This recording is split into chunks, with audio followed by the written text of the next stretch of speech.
Hey everybody, my name is James with New Adventure Films. We've all been there, shooting a video and then realizing there's something in the background we definitely didn't want in the shot. Whether it's an unexpected object, a distracting person, or just something that throws off the whole vibe, it can be a real headache. But don't worry. In today's video, I'm going to show you the best way to remove those unwanted elements from your footage using Adobe Premiere Pro and Adobe After Effects. So let's dive in. Okay, we're in Adobe Premiere Pro 2025 and I have my clip on my timeline of a couple in a canoe rowing across a lake with the beautiful fall colors in the background. However, I did not see at the time that there was a very distracting metallic trailer in the background and I want to remove it. You can see it right here.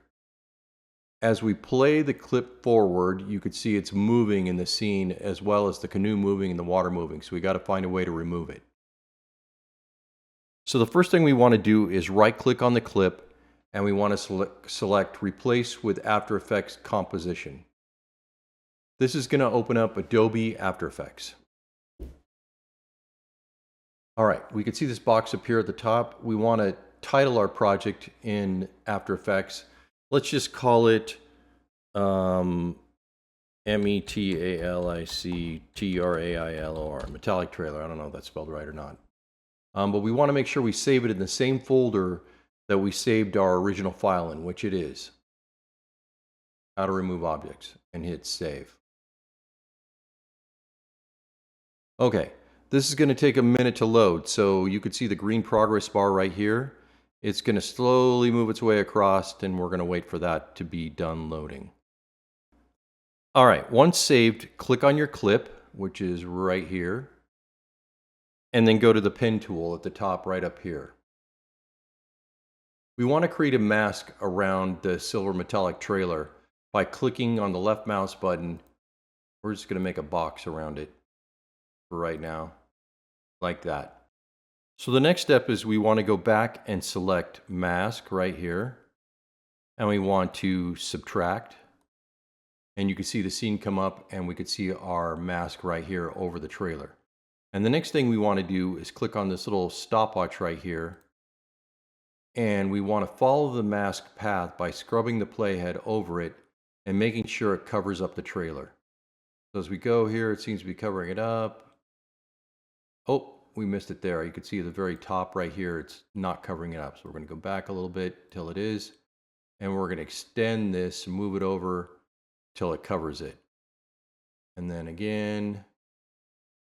Oh, went over a little bit there. I cover it up there.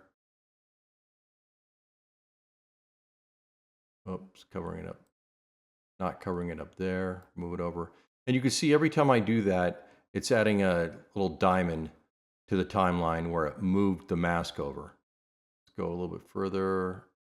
Looks like a little bit there. It's not covering it up. Let's go over a little bit further. And all I'm doing is putting the left mouse button on one of the corners and dragging the mask over. Go all the way over. Oh, there it did it again. We're going to move this up a little bit. And done. Okay. So now when I move the playhead over, you could see it's completely covering the trailer, no matter where it is in the scene. Okay, so now that we have our mask in the right place, we want to go to Window, Content Aware Fill. Oh, I think I just unselected it. Content Aware Fill, there we go. All right. The only thing you need to worry about in this box is the lighting correction. You have a choice between subtle, moderate, or strong. I always use strong, it works the best.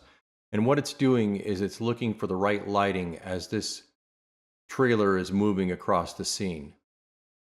So we're going to make sure we clicked on that and then generate autofill layer. Now it's going to take a while. It's going to take a while to render and analyze the scene and fill in that missing trailer. So we're going to fast forward this. Okay, now that it's done processing, you could see as I move the playhead, that trailer is completely gone.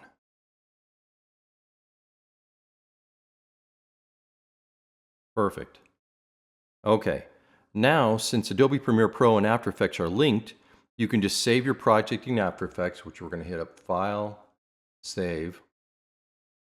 Now we're going to go back to Adobe Premiere Pro, and you could see that it's also removed this from Adobe Premiere Pro. No more trailer. So we want to save this. And if we hit play in the playhead, okay, you get this beautiful scene, no more trailer, trailer gone. That's how you do it. Beautiful. If you found this video helpful, don't forget to give it a thumbs up. And if you want to see more how-to tutorials or join me on my adventure videos, make sure to hit that subscribe button and turn on notifications so you don't miss an update. Thanks for watching, and I'll see you in the next one.